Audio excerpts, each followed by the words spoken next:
And there we are. We are live. Another Wednesday night show. I think we're going to be doing these permanently on Wednesday nights. We'll see how it goes. Of course, LSU on the road at Texas A&M. Does LSU have to sweep in baseball to get what they need to do in a couple of wins in the SEC tournament after a tough loss to Northwestern State last night? Paul Mainieri, of course, talked today and said that he was kind of surprised by how little the Tigers dropped in the RPI after the loss, the home loss to Northwestern. Of course, that ruins LSU's perfect midweek season's win streak. They one game shy of going undefeated for only the third time under Paul Mainieri. So we got that to talk about. Lots of football recruiting. I've been making the rounds. I don't know if you've checked out TigerBait.com, but the front page has been flipped multiple times in the last few days. I've got more coming tomorrow. I've got more folks contributing to the website, new video, interviews, etc. And then we're just 2 weeks away from June and the start of the LSU camp seasons, which that first week of camps is going to be amazing. I know the elite camp, they call it the elite camp at the end of June, but it sure looks like most of the elite players are going to be there for the first weekend of camps. You've got an offensive defensive line camp on Saturday, and then that Sunday is going to be who's who. So I think who's who for multiple days early in June on the LSU campus as the recruiting dead period ends. Of course, we want to thank Pride Roofing for sponsoring this show each and every week. And unfortunately, there's a lot of folks that probably watching this show or know somebody that needs them. I talked to Mike Faraday earlier today, and they are general contractors, and of course they specialize in roofs, but they have absolutely mobilized much of their staff and workers from outside of Louisiana to come into the state. He told me they were right there in Parkview. They were going to Shenandoah to help rip out sheetrock from a lot of folks in the area, which isn't far from where I live, that had flooding. They was telling me there were some homes over there by Parkview Baptist High School that had several feet of water in their homes. So they're helping gut those out. He said they've got a relationship with ServPro. So if you've got any flood damage in Baton Rouge, any of the surrounding areas, Southwest Louisiana, he said they doubled their workforce in the Lake Charles, Southwest Louisiana area. So if you need help with sheetrock, getting that stuff out, dried out, call Pride Roofing and tell them you heard about it on TigerBait.com, 225-275-2041. He said not only can they help get the sheetrock ripped out, and then once you're dried out, they can also build it back up, hang sheetrock, float it, and do all the work. So Pride Roofing is now moving a bit of their focus to helping folks that need to get that water-soaked sheetrock out of their house. So give them a call. And of course, our thoughts and prayers are with all those people. And man, the poor folks in Southwest Louisiana, the last thing, they need like 100 years of good luck for what all they've suffered there. It's unfathomable the pain and suffering that's been going on in Lake Charles and the surrounding areas. Okay, let's get to some of your questions. I'll tell you what I want to do first. I kind of got after it a little bit today on Twitter. Saturday I was at Carr Rustin at Hahnville. Great event, by the way. I missed a few of the games. Had to take a dog to the vet Saturday morning. But, man, they had Alexandria come in to play Jesuit. Hahnville had an opponent first thing in the morning. And then the last game, 2 o'clock, was Carr against Rustin. And one of the longest spring games I've ever been to. And I don't know if you can tell, but I got a good sunburn and I'm peeling already. But boy, Aaron Anderson, the LSU commit, of course, Tygie Hill. I've got his video up on the site, his highlight video that I shot on Saturday. And tomorrow morning I'll have an interview with him on TigerBait.com. But the Aaron Anderson, and look, you guys know I've been beating the drum for him for a while. And seeing him again on Saturday, it is absolutely ridiculous that Aaron Anderson isn't in everybody's national 100. Every network should have him in the top 100. And I'm going to go as far as saying this about Aaron Anderson. I think not only is Aaron Anderson the best wide receiver in Louisiana for the class of 2022, I think if he was in last year's class, he would have been the best wide receiver in Louisiana. So if you're an LSU fan and if if you saw his interview, you got to feel pretty darn good about where LSU sits as far as holding on to his pledge. Just imagine once he gets to LSU and having Kayshon Boutte and him and all the other receivers in last year's class that could be a part of this one. You still got Shaz Preston out there. LSU's wide receiving core is going to be unbelievable. So we got that to talk about. Of course, Tygie Hill, got a good look at him. Of course, he looks the part. I think he jammed a finger or something, but he played a good 2/3 of the game, I would guess. And then he sat out the rest of it. Really couldn't tell a whole lot. I could see where he was getting some push, but he certainly is. I think his ranking could probably be bumped up a little bit.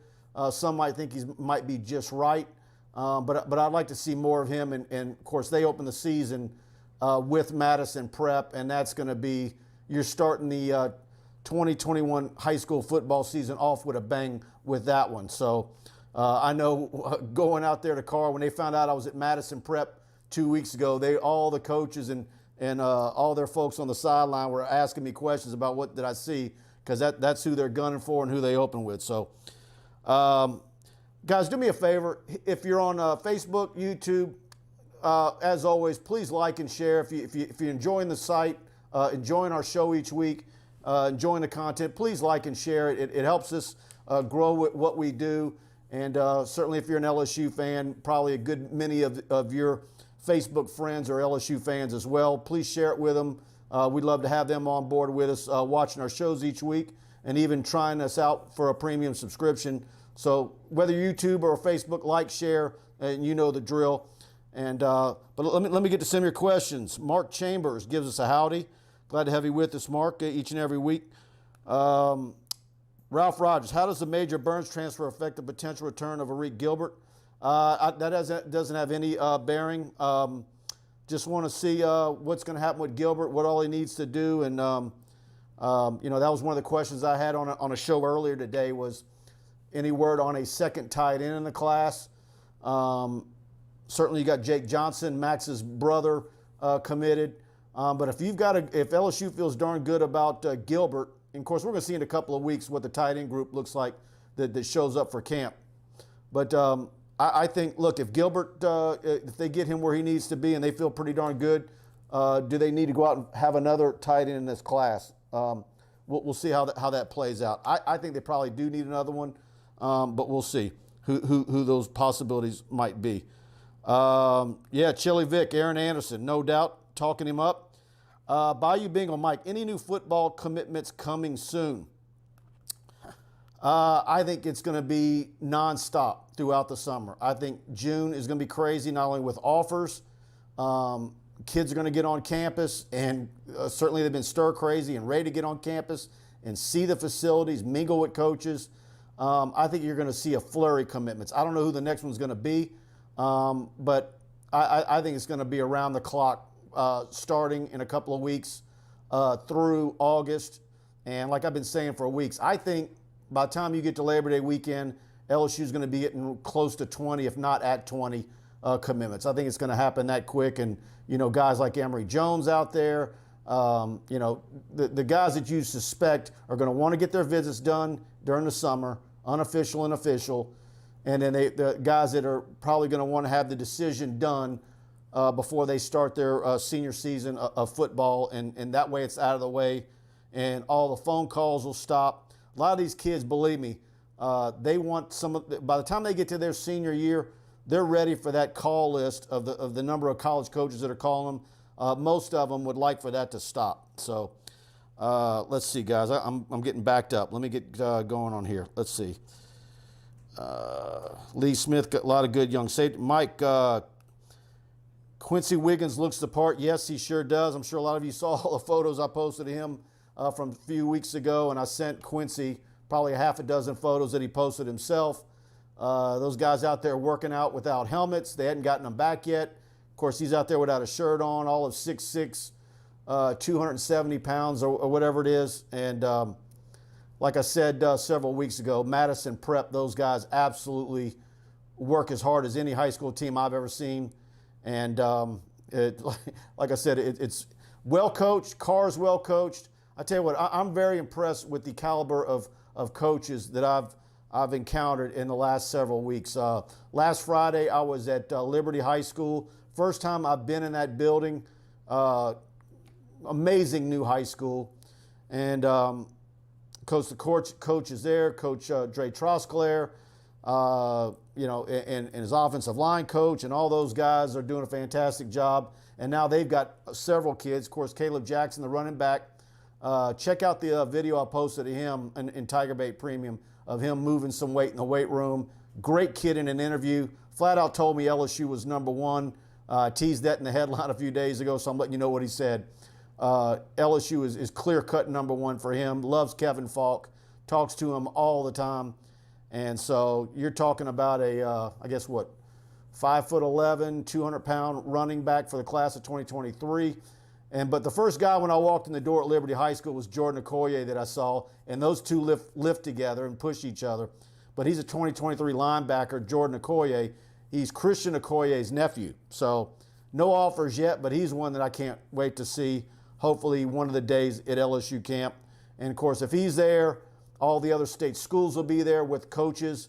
And I wonder if that's a kid, if he looks the part and tests well and does well in drills, that might get some, at a minimum, some in-state school offers. So that's another one to watch. I was telling Buddy Sanji on his show earlier today, and you can check him out on the TuneIn app. It's absolutely staggering the amount of high school football talent in the Baton Rouge area compared to other parts of the state.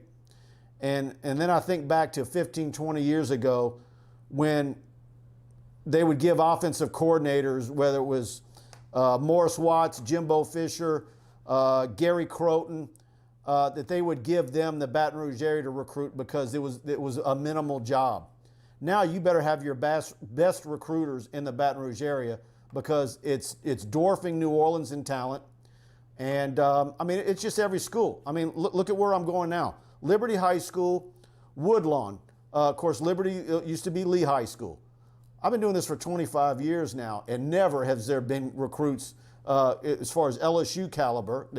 Woodlawn had some players. Remember, there was a receiver probably a decade or so ago that or a safety maybe, that was questionable grades-wise. But the number of schools in the area with talent. So we just need schools like Broadmoor, Terra, Glen Oaks, Bel Air. They're the ones that left to step up. So, but the number of schools that I've never been to, Estruma with Le'Veon Moss, and there's going to be more kids coming behind him, I believe.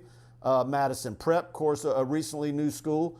Liberty, Woodlawn with Ricky Collins and Roshan Matthews' son, Jordan, who's got offers from all over the SEC, and LSU's probably coming real soon. So Baton Rouge area high school football is off the charts. Let's see. What is the stature of Kendrick Law? Again, I told you guys last week I need to get in touch with him. I have not talked to him, but I will reach out, I promise. In fact, I will get on that tomorrow if I can. One of the games that I was supposed to film tomorrow got canceled due to weather, so I'm going to have some time tomorrow. I won't be on the road. Let's see. What's the word on Emory Jones? LSU's in great shape with him, and I know that he's also a kid who's very excited about Major Burns now being a part of the LSU program. All those kids grew up together, know each other, and no doubt that LSU's in great shape for him. I'd be shocked if he goes well beyond the summer. Ralph Rogers, you're inquiring about scholarship numbers. Well, I'm not sure specifically what you're asking, but let's say they're going to sign a full class of 25. Still waiting word from the NCAA on whether they're going to accept the self-imposed 8, which LSU did that last year. We don't know if they're going to accept that or want to add some more. So we'll see on that. And then we're going to see in the December signing period how many they have left over and how many spots they maybe hold back, thinking that they might want them for the transfer portal next year. Mike Watson, how many more Louisiana kids will we get for this class? I'm seeing at least 75% of this class being from the state. which is a great thing. This is a year we need to get them all. Superb year in Louisiana, class of 2022. You know, we did a study probably about 12 years ago where we looked at the success of LSU football and based on what percentage of the recruiting classes came from Louisiana. And I want to say the number was like 72%, maybe 71. It was somewhere between 71 and 73%. That if you reached that number, percentage of your recruiting class from the state of Louisiana, your coaching staff and your head coach was probably not on the verge of getting fired. So,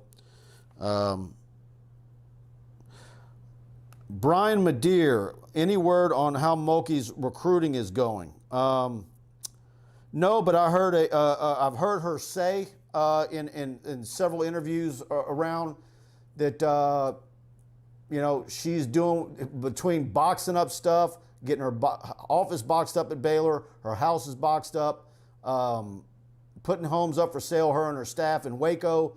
You know, she's doing as much recruiting as she can.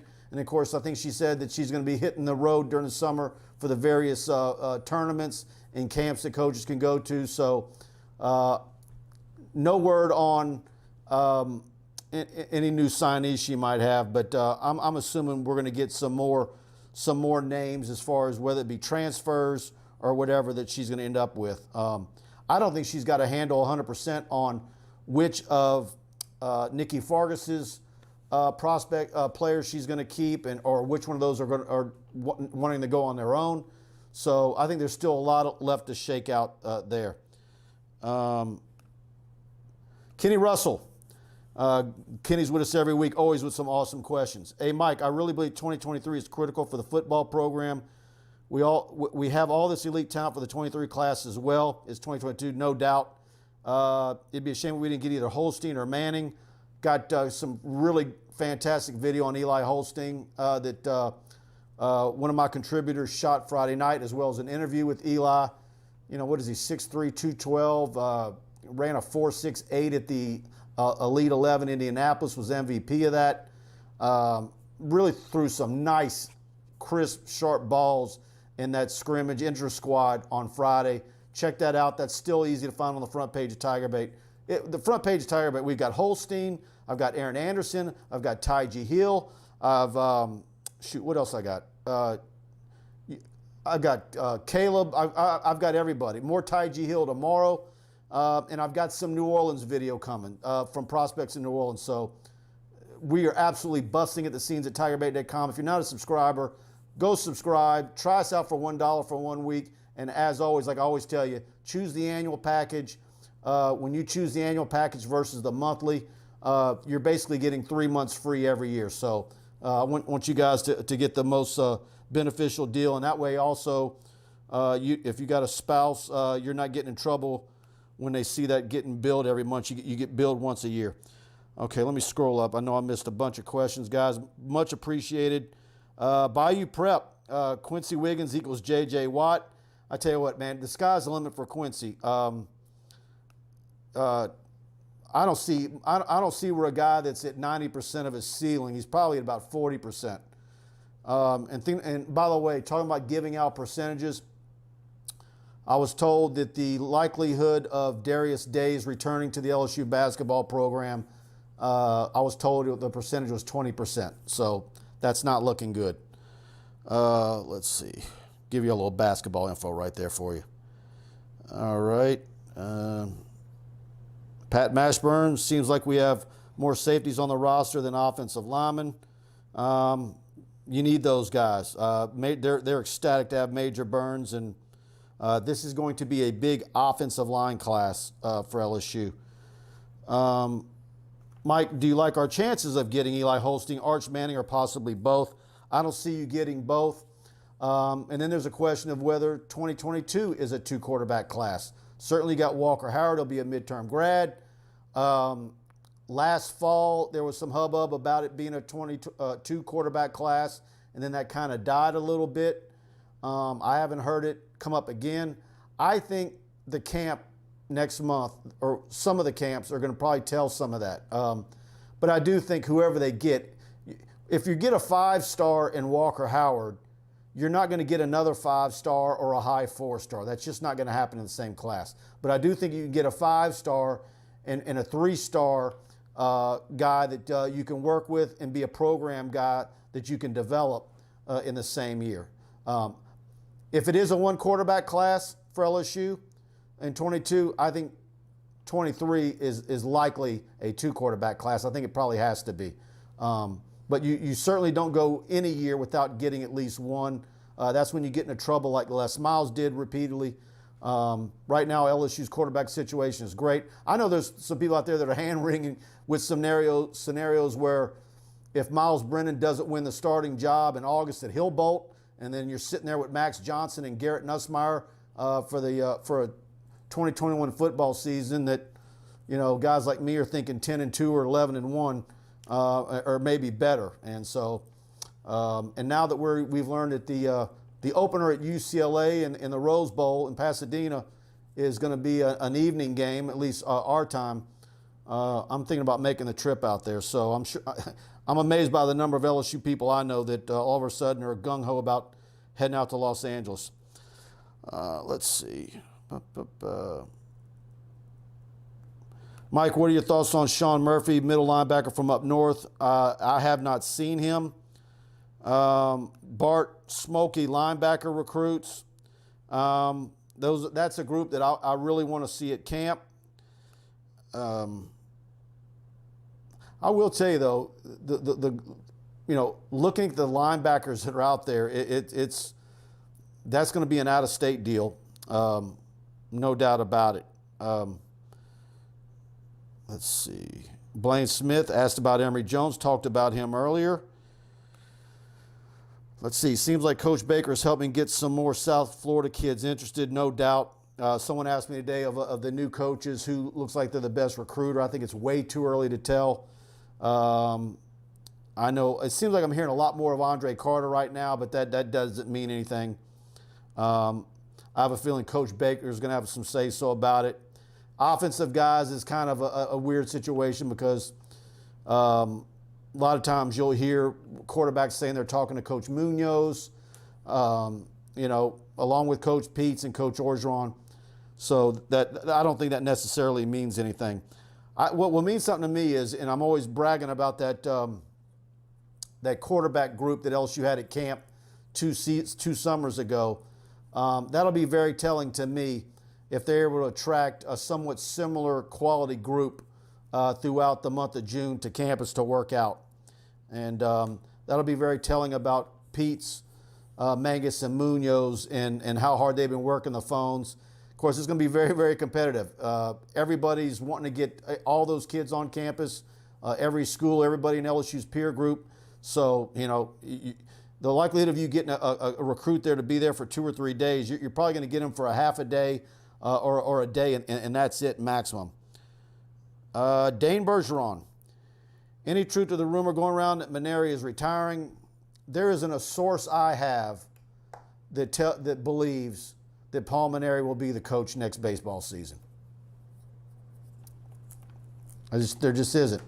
Every source of mine, everybody I talk to says that the buyout's being negotiated, which I don't believe he's going to take a lesser amount. And then from there, you can start talking about names, Tennessee coaches, Texas, East Carolina, Louisville, Michigan.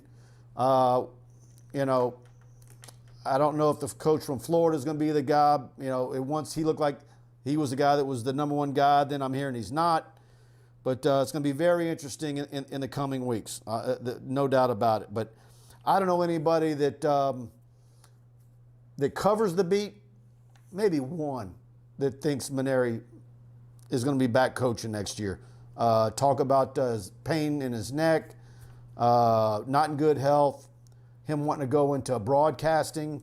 I mean, the rumors, particularly after a baseball series at Alex Bax on the weekend, the rumors seem to be flying when all the media are up there.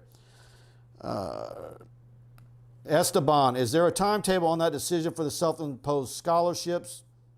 Nope. No, there isn't. Whenever the NCAA gets around to it, I guess. I'm sure if you're the LSU coaching staff, you're about ready. You're about ready for that to get settled and behind you.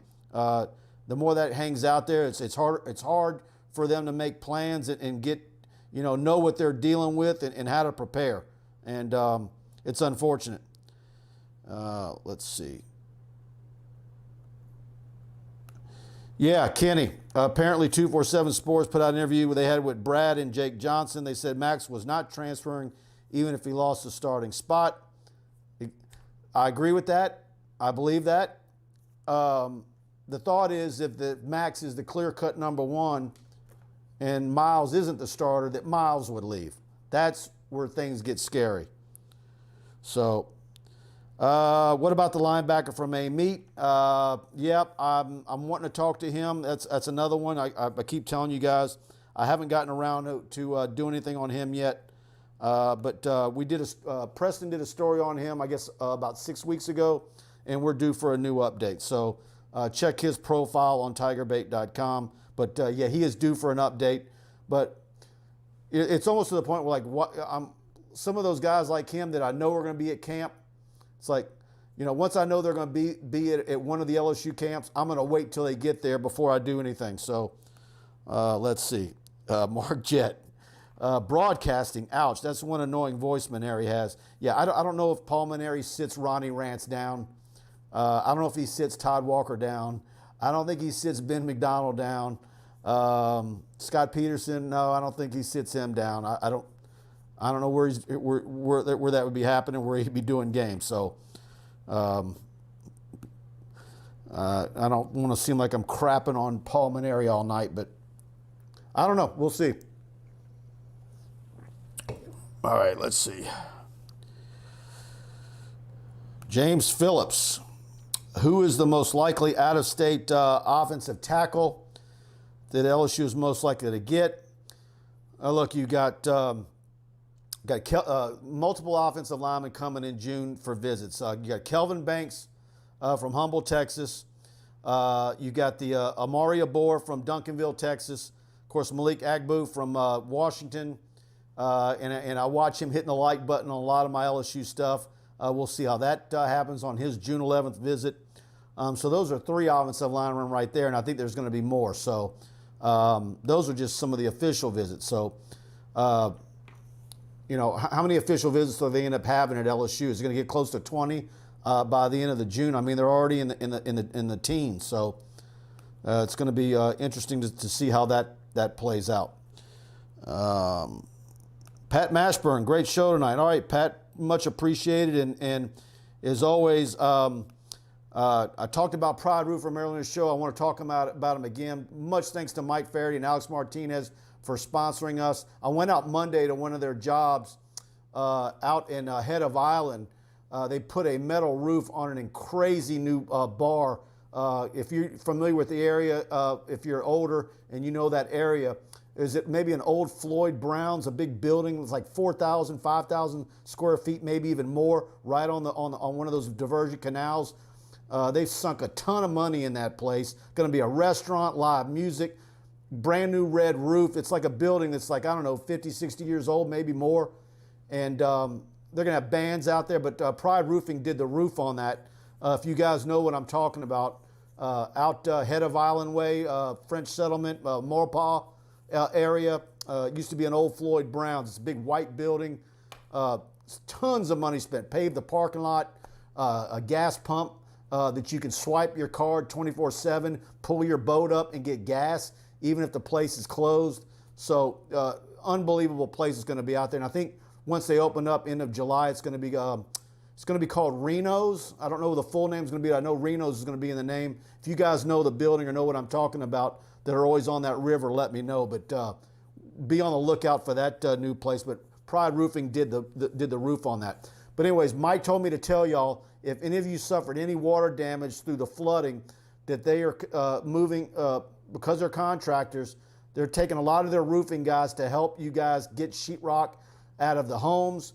Then they've got a working relationship with Service Pro to get you dried out. And then they're going to come back in and they can do your sheetrock and float it and paint it.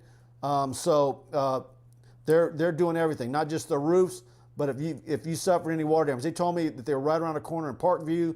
They were going to Shenandoah. So, and then they doubled their workforce in the Southwest Louisiana. So give Pride Roofing a call. Tell them you heard about it on TigerBait.com. And if you've got water damage, you had water in your home through all the flash flooding we had the last few days, give them a call, 225-275-2041. Tell them you heard about it on TigerBait.com, and they're going to give you free Tiger Bait for a year. They're paying for it, so you cannot beat that. So if you know anybody has water damage, needs help, they don't know how to get that sheetrock out, give them a call. They can do that. Or if if you got roofing damage, or you just want to know what a new roof's going to cost you, nobody beats Pride Roofing. They're going to match bids. They work with the insurance company, and so give them a call. Very much appreciated, those guys. Sean, what's better, Louisiana Lanyap or Mike Anderson's? Who? Boy, that's a tough one. I know I got some friends who would probably argue that one. I tend to think, I don't know, Louisiana Lanyap? Probably Louisiana Lanyap, depending on what your dish is.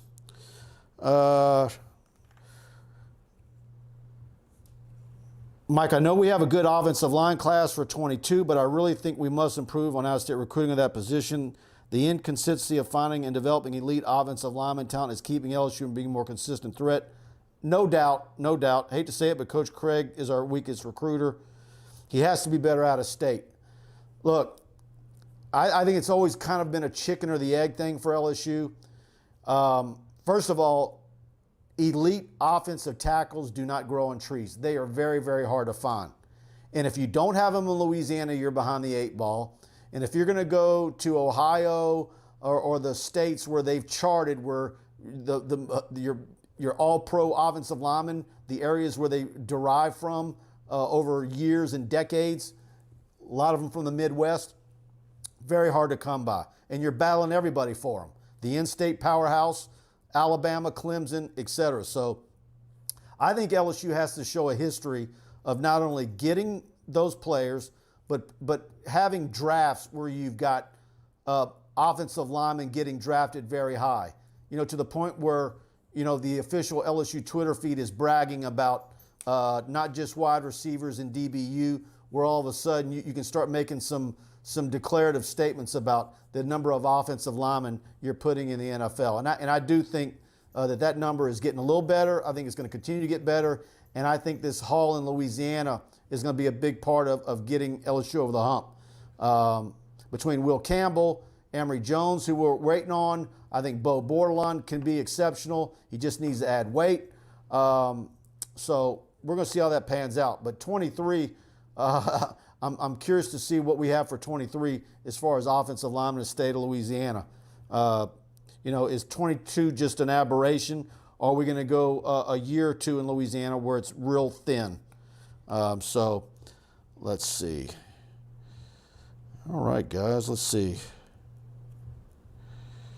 Are You Serious Sports? There's our guy, Blake Ruffino. Y'all go to his YouTube channel, AYS, hit the link and subscribe button.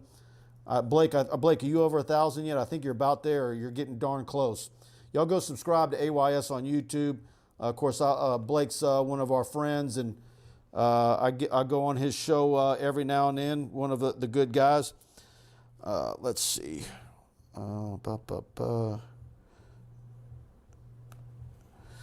Kevin Burke, what LSU football grade has more hardware compared to the great Kevin Faulk? National championship rings as well as Super Bowl rings. Anybody have an answer for that? Or is that more like making a declarative statement? Because I know one thing.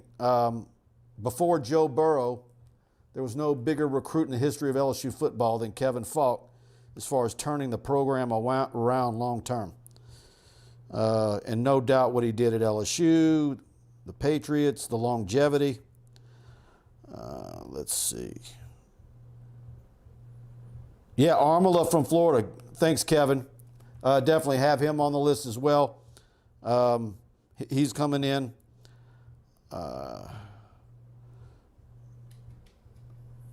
Which offensive lineman in this class do you see have the most upside?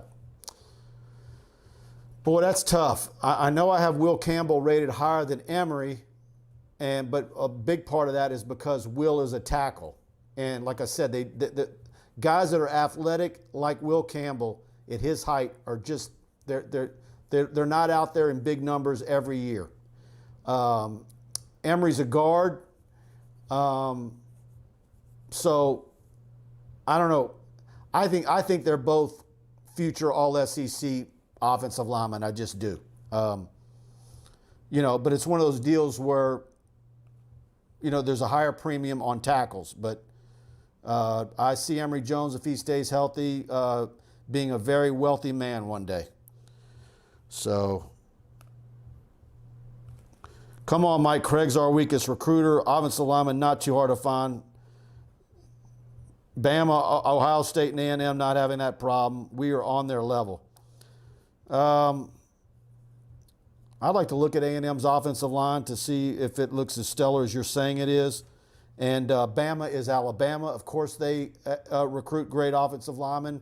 There's a reason why they win the recruiting national title almost every year, and or they're right there at the end if they're not. And Ohio State is where they need to be to get great offensive linemen. That area of the country is fantastic when it comes to offensive linemen, and they're usually right there in their backyard. So, yeah.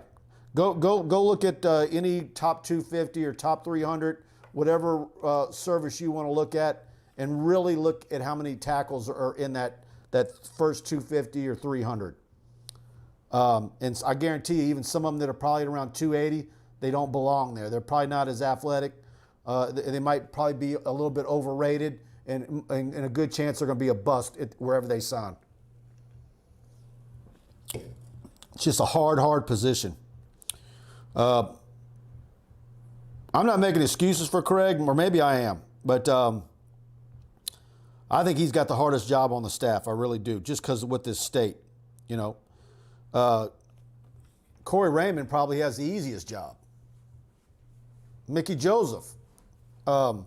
DBs, athletes, wide receivers, and then the DBU think he's feeding itself, so you lock up all those positions in state, and then you get to go out of state and get a Jamal Adams and a Patrick Peterson every now and then. Yeah, a Grant Delpit. It feeds itself. Y'all stating the truth about Coach Craig's past lackluster offensive line recruiting, but Craig has a lot of new help evaluating and recruiting now. Scout department and new GM all working to help. Yep, got a lot of analysts, player personnel people, and met a few of them. So, yeah, Marcus Stewart, yeah, you are making excuses. That's all right. That's all right. Mike Smith, Eli Holstein looks like a younger Joe Burrow. Eli is being overshadowed by Manning. I think Arch Manning's casting a shadow over a lot of people. And like I said last week, if you said right now, who do you take between Walker Howard and Arch Manning? Right now, I'm taking Walker Howard. And so we're going to see how that plays out. I would love for Eli to show up at one of those camps. I'd love nothing more than for, even though he's put out of where they're going in June and LSU wasn't on it, I'd love for him to show up one day and you have all those guys there side by side like you had 2 years ago when you had Caleb Williams, Altmaier, Walker Howard, TJ, Max, who else? I mean, it was just a who's who of quarterbacks. You had Ty Simpson, the Alabama commitment from Tennessee was there. I mean, the list of quarterbacks, I'd love to see them all on the same field. So, of course, and we're still waiting for the Elite 11 finals. You know, when is that date? I think it's going to end up being held in Texas. So I want to see how that shakes out on that day. So, but of course, that's just for 22. Kenny Russell, do you think LSU has a top 20 offense and defense this season? I think very good chance. But as far as NCAA statistics, where do you really need the defense to be if the offense can be as good as we think it can be? Based on last season and how atrocious it was, I mean, really, do you need the defense only to be like somewhere in like 32, 35, 38 in the nation, and anything above that is clear lanyap.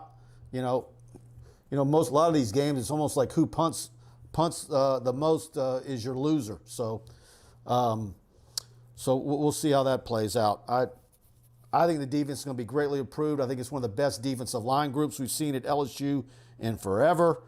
So depth. If they can stay healthy, it's going to be insane.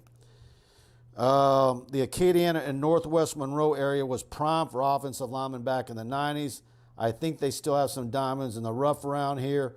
Yeah, Alexandria has had some. Who was the kid that at Alexandria or Pineville or Alexandria that LSU passed on, went to Oklahoma, was absolutely stupid. They didn't like him. It was so obvious. You guys know the name I'm talking about. Recent Oklahoma player from Central Louisiana. LSU didn't even look really hardly pay attention to him. Kenneth Haynes, what you hearing after Maneri's turd in the Punch Bowl last night? I guess a little bit of whining. They weren't into it. Didn't think it was going to happen because of rain. I don't know. How many more weeks we got left? We'll see how this plays out in the coming weeks. There's going to be a lot of news in the coming weeks between recruiting in June, any changes in the baseball program. It's going to be a whirlwind. So I'm not planning any weekend getaways or vacation time, I assure you. There you go, Bart, Cody Ford. That's him. Made absolutely no sense. And I saw that kid play too.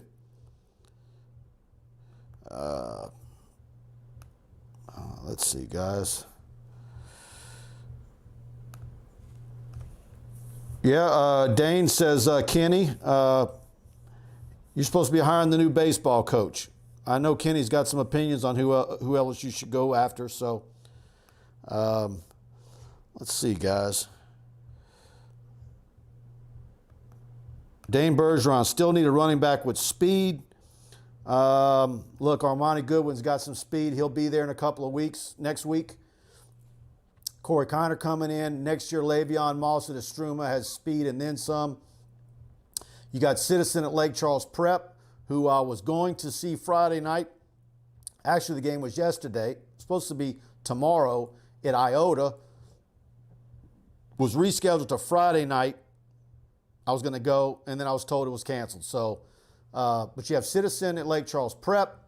HN's a burner once he gets trucking.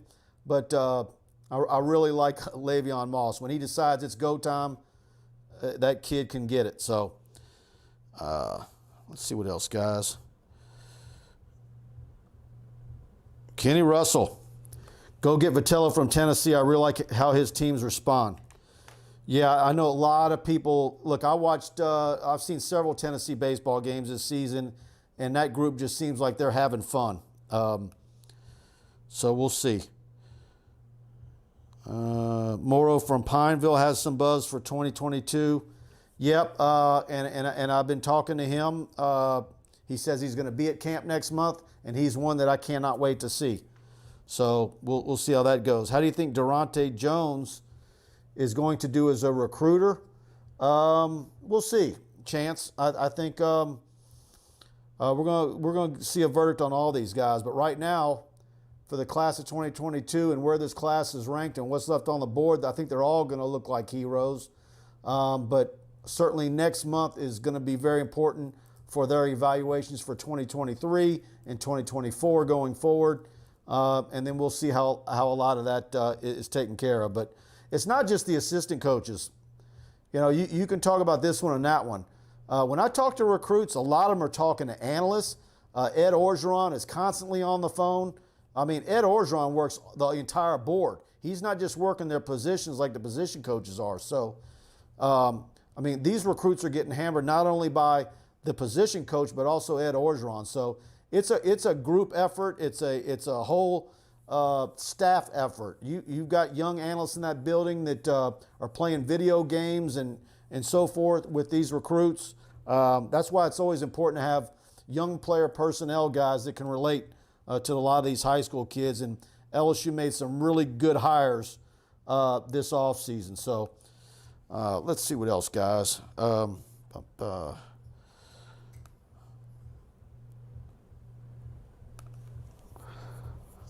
C-Man CUC, Mike, what are you hearing about basketball facility upgrades? It seems like Wade thinks the practice facility, coaches' offices, and weight rooms are his major priority.